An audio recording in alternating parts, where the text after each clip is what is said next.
இன்றைய இறைவார்த்தை திருத்தூதர் பவுல் கொரிந்தியருக்கு எழுதிய 2ஆம் திருமுகத்தில் இருந்து வாசகம்.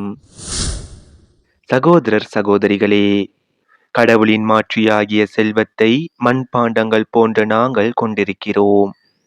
இந்த ஈடு இணையற்ற வல்லமை எங்களிடமிருந்து வரவில்லை, அது கடவுளுக்கே உரியது என்பது இதிலிருந்து விளங்குகின்றது.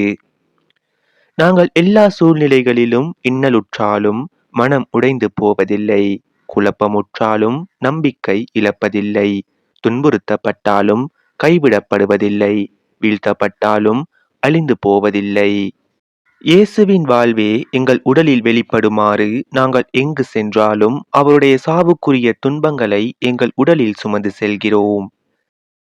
இயேசுவின் வாழ்வு சாவுக்குரிய எங்கள் உடலில் வெளிப்படுமாறு உயிரோடு இருக்கும் போதே நாங்கள் அவரை முன்னிட்டு எந்நேரமும் சாவின் வாயிலில் நின்று கொண்டிருக்கிறோம். சாவின் ஆற்றல் எங்களிலும் வாழ்வின் ஆற்றல் உங்களிலும் வெளிப்படுகிறது.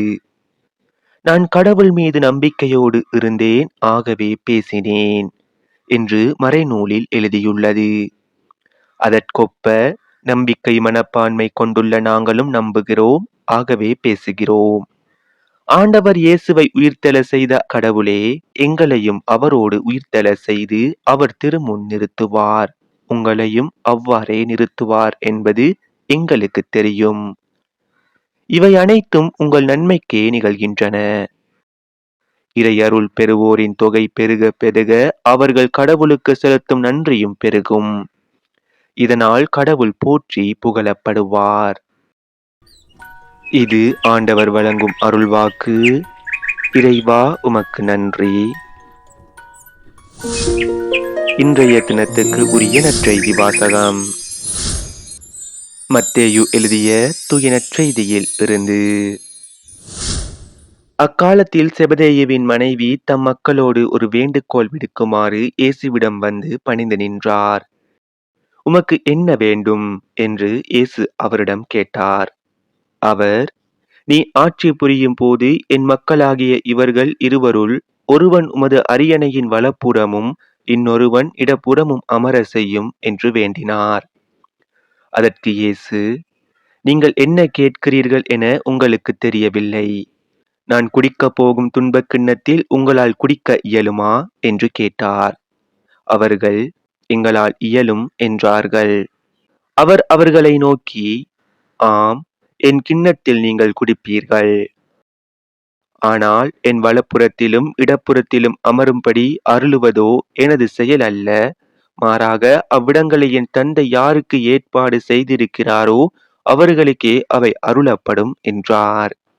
இதை கேட்டுக்கொண்டிருந்த 10 பேரும் அச்சகோதரர் இருவர் மீதும் கோபம் கொண்டனர்.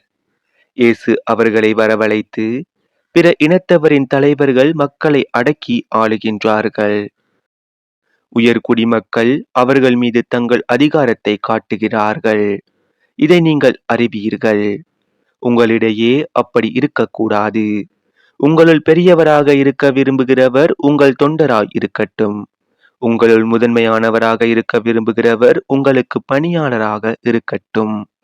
இவ்வாறே மானிட மகனும் தொண்டு ஏற்பதற்கு அல்ல, தொண்டு ஆற்றுவதற்கும் பலருடைய மீட்புக்கு ஈடாக தம் உயிரை கொடுப்பதற்கும் வந்தார் என்று கூறினார். இது நம் கிறிஸ்து இயேசு வழங்கும் வாழ்வு தரும் நற்செய்தி. கிறிஸ்துவே உமக்கு புகழ். இன்றைய தினத்துக்கு உரிய சிந்தனை துளிகள். பதவி உயர்வு பெற என்ன செய்ய வேண்டும்? யாக்கோபும் யோவானும் அவர்களுடைய தாயுடன் இயேசுவை அணுகினர். அத்தாய் இயேசுவிடம், என் மகன்களுக்கு உமது அரசில் முதலிடம் தர வேண்டும் என்றார். இப்படி அந்த தாயை அவரது மகன்களுக்கு பதவி கேட்டதன் காரணம் எதுவாக இருந்தாலும் இருக்கட்டும், அந்த தாய் அவர் முன்னால் வைத்த வேண்டுகோளை குறித்து இயேசு மகிழ்ச்சி அடையவில்லை. பதவி ஆசையால் ஆட்கொள்ளப்பட்டவர்கள், மற்றவர்களை அடக்கி ஆள விரும்புகிறவர்கள் தலைவர்களாக இருக்க, உயர்ந்த இடத்தில் அமர தகுதியற்றவர்கள் என்பதை வரம் கேட்டு வந்த தாயிடமும் சீடர்களிடமும் சுட்டி காட்டுகின்றார் இயேசு. புனித பவுலடியாரை போல தங்கள் உயிரையே கொடுக்கும் அளவுக்கு மற்றவர்களுக்கு பணிவிடை செய்ய முன் வருபவர்களால் மட்டுமே முதன்மையானவர்களாக திகழ முடியும்.